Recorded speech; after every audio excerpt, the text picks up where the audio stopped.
You're trying to figure out if an alcohol is primary, secondary, or tertiary. So these terms, primary, secondary, and tertiary, refer to how many atoms an atom is connected to.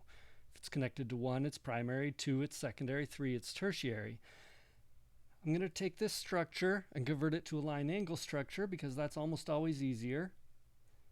I've got 2 of these groups, ethyl groups, connected to a carbon. So I'm going to start with that carbon and connect 1 ethyl group, 2 ethyl groups to it.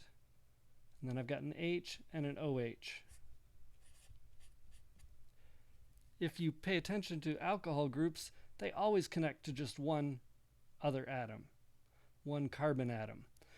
So to tell primary, secondary, or tertiary for an alcohol group, we're talking about the carbon it's attached to. So we go from the alcohol group to this carbon, and then we ask, is it connected to one other carbon? Yes. To 2 other carbons? Yes.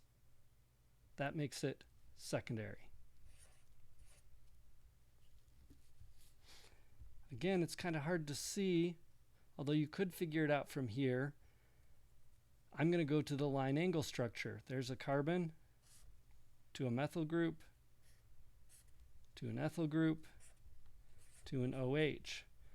Start at the OH, the carbon it's attached to, and ask how many other carbons. 1, 2. This is also secondary.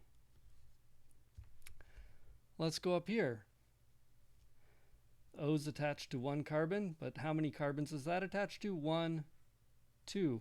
Again, secondary. Let's change one. How would we add a primary alcohol? Well, if it came off here, then it would be connected to this carbon, which is connected to 1 other carbon,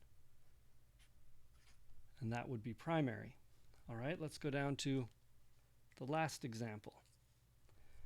The OH connected to a carbon. That carbon is connected to 1, 2, 3 other carbons, making this tertiary.